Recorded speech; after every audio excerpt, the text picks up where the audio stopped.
Hello guys, I'm Steve. Welcome back to the channel. Welcome back to another video. If it's your first time stopping by the channel, hit that subscribe button. Trust me, you won't regret it. If you're a returning subscriber, as always, guys, welcome back, and I do appreciate the support.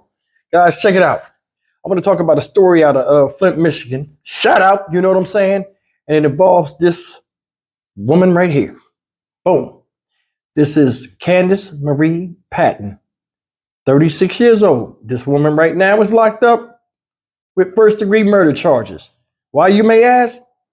She ran her boyfriend over, or ex-boyfriend, because their relationship ended, and she drove behind him while he ran from her and took her SUV and rolled over him, ground him up, and then drove down the street like nothing ever happened. Talk about domestic violence a lot on this channel sometimes, and it's not always women getting their asses tore up. Sometimes it's men in the most brutal ways possible. This woman used this guy that she used to lay down with, say she loved you, laugh, joke, and kiss, and turn him into a human speed bump. She ran over this guy so bad, in fact, guys, not to get a little bit into it, that pieces of his body or flesh were in the wheel well and on the exhaust pipe when police did an investigation and inspection of her vehicle to see if she actually did it. You don't believe me? Check out this video. A Flint woman faces a murder charge tonight, accused of killing a man, and the prosecutor says it appears to be tied to a relationship gone bad. Genesee County Prosecutor David Layton says she intentionally ran over him with her SUV. We want to warn you that some of what you're about to see and hear is graphic. He's not able to avoid her the second time, and she drags him out into the street and then flees the scene. Genesee County Prosecutor David Layton calls this a violent case. He's charging 36-year-old Candace Marie Patton for running over and killing 42-year-old William Charles Clemens. I believe we have probable cause for a case of first-degree murder. This happened on May 5th at 6:17 in the morning. Video was captured by a security camera at a business at Dort Highway and Carpenter Road. Layton's description of evidence is graphic. Imprints and images matching the victim's clothing were also found on the exhaust portion of the vehicle, as well found in the wheel well of the vehicle. There was human skin. Layton says Patton and Clemens were involved with each other. All I know is that they were in some kind of a relationship. That relationship did not go well. There were some really antagonistic text messages that just preceded this incident, and then she runs him down. Clemens was dead at the scene. Layton says officials used a fingerprint scanner to identify him. Police arrested Patton and found her SUV at her Flint home later that day. Layton says his office is seeing more and more violent cases similar to this one. I think it goes without saying that if there's a dispute between an ex-boyfriend and an ex-girlfriend, this is not the way to resolve that problem. Patton faces life in prison without parole if convicted. She's in the Genesee County Jail right now and is due back in court May 23rd.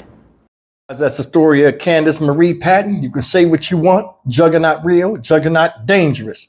This woman right here, there's no exception to the rule, and she goes right along with what I was saying with a lot of people out here that are crazy. You can look at her hair and tell.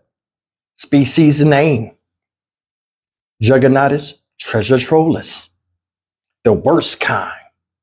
If that head's in disarray, you know she don't play. What was this man thinking? Now, if you go and look at the video and you go on the website to the news channel that sponsored that, they show the actual video, unedited. Guys, do you know this woman was coming down the street, started arguing with the guy. He's walking. I guess he's walking to work because this happened in the early morning hours. I guess he going to work. She come up behind him in the street, talking to him slowly. And then she comes up and cuts him off. Him and her talk, it's like a sign in the way you can't see. Then he runs off. As he runs off, she hits the gas and tries to go behind him, going up the curb and everything in half the parking lot. He spins around a sign and outmaneuvers her. She goes back in the street. He starts walking like he didn't think she was going to come back. She turned around, went back into the inlet where, you know, when you come out of part where the sidewalk goes down, where the car go out. She come back through that, run right up on him. He turn around, it's too late. He run, and the way he's running, she go right, they meet head on. Boom. She ran over this guy so badly, because he had a book bag on too. The whole car lifted up several times. She drove over him by hitting the gas, like driving over him. They said parts of this guy was in the wheel well and on the exhaust pipe. She ground this dude up under her car, man. How cruel is that? It's like when some people get mad and they feel as though they ain't got nothing left, they're going to make an example of you. It seemed like the most, well, this is true. The most powerful word you can say in the English language is no. Nowadays, that's a death sentence. Supposedly, they were supposed to be broken up or breaking up or whatever. Series of text messages going back and forth. Now, looking at this woman's face, it looked like she's marked up. I don't know if that was from her driving or them going through fights and stuff like that. But honestly, man, chicks like this, man, you got to avoid. And a lot of older men know it. And a lot of younger guys right now are going through with chicks like this. Look at her head, wild as hell. You know she's a battle born. They be ready to fight. You came outside with your head looking like that? Normal. Ain't nothing. Yo, man, it's crazy out here. And if this was a guy that did this to a woman, man, this crime would be screamed to the high heavens. Foul. What about when men succumb to this type of stuff, though? See, because if you really notice, you know, I mean, people are sympathetic, but they're less sympathetic to men a lot of times when crimes like this happen to them, when they deal with wild women, because what? The man is responsible for if it's going to be a relationship or not.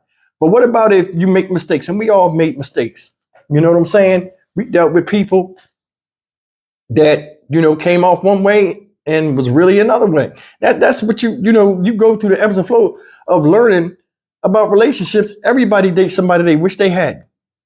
But man, something like this, she's 36 years old. What possessed you after you missed him the first time to go right back again and then run over him? And then she drove away like it was nothing. The car lifted up off the ground. Then he was ground up on the side of the curb, then down on the curb. The whole car fell on. Rough, man, rough. What kind of society are we living in? I mean, rejection. He wasn't, you was happy before you met this man. You know, and this guy's name is William Charles Clemens III, man. May he rest in peace. Shout out. You know what I'm saying? But it don't have to come to that. I'm not going to lose my sanity or my freedom chasing somebody that don't want to be with me or somebody I got to argue with all the time. It's like misery love company. And they say a lot about people that do this type of stuff. They be miserable and fight wars inside their own bodies and like chaos and confusion. And if you're a part of that, it's almost normal to them. And when you want to pull away from that, it causes an imbalance in them and they lose all control. This should have never damn happened. Come on, what was she thinking? You were happy before you met this guy, like I said before. And you'll be happy when you meet somebody else. But they never see it like that. It's like the end all be all is the person they presently with or don't want to be with them. I could do stories all day, guys, about domestic violence and just people that won't leave people alone. You understand what I'm saying? It's a relationship. It's not a prison sentence. There's nothing mandatory about it. That's what a relationship is. You relate with each other and have commonality. When you don't have no more commonality, there ain't a relationship. So why you trying to force something that ain't there? It's something to think about. I'm Stock Market Steve for the Dynamic Reason channel. As always, like, comment, share, and subscribe. I'll see you in the next video. Take care.